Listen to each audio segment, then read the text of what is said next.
Hi, வணக்கம் and welcome to Mrs Kalaibala lifestyle. ஒரு evening blog தான் ஷேர் பண்ணியிருக்கேன். ஈவினிங் ஒரு 6 o'clock இருக்கும். பால் காசு அடுப்பில் வச்சுட்டு வீடெல்லாம் கொஞ்சம் க்ளீன் பண்ணலாமேன்னு பண்ணிட்டு இருந்தேன். தம்பி தூங்கிட்டு இருக்கான். அவன் தூங்கும் போதே ஒர்க்கெல்லாம் முடிச்சாதான் உண்டு, இல்லைன்னா கண்டிப்பாக என்னை வேலை செய்ய விட மாட்டான். அவன் கூடயே இருக்கணும் இன்னுமா.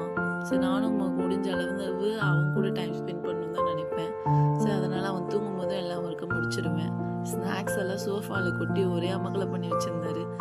அதையும் கையோட க்ளீன் பண்ணிவிட்டு வீட்டையும் பெருக்கிட்டு இருந்தேன். வீடு பெருக்கிட்டு இருக்கும்போதே அவன் எழுந்துட்டான். அம்மான்னு எனக்கு குரல் குத்துக்கிட்டே இருந்தான். இருப்பா வரேன்னு சொல்லிட்டே இருந்தேன். அப்புறம் போய் அவனை தூக்கிட்டு வந்துட்டேன்.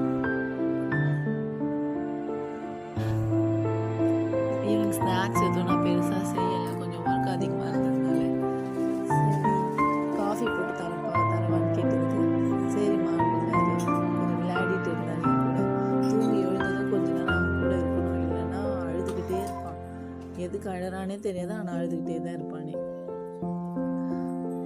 மோஸ்ட் ஆஃப் த குழந்தைங்க அப்படி தான் இருப்பாங்கன்னு நினைக்கிறேன். தூங்கி எழுந்ததான் அம்மா பக்கத்தில் இருக்கணும்னு விரும்புகிறாங்க.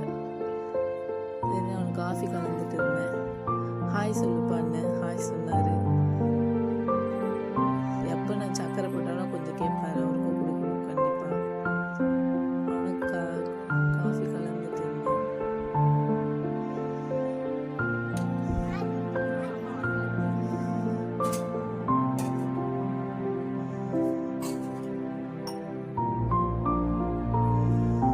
காஃபி எடுத்துட்டு வந்து வச்சு உடனே நானே ஆற்றிப்பேன் பூஜைக்கு போயிட்டேன். சரி வா, நீ ஏதா ஆற்றி குடி வான்னு சொன்ன உடனே வந்த உடனே கீழே ஊற்றி விட்டுட்டான்.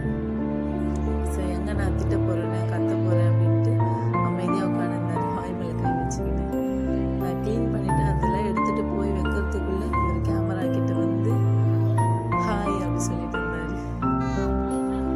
சரி, கொஞ்சம் வெளியில் போகிற ஒர்க் இருந்தது. ட்ரெஸ் எல்லாம் கொஞ்சம் ஆல்ட்ரேஷன் பண்ணுற வேலை இருந்தது.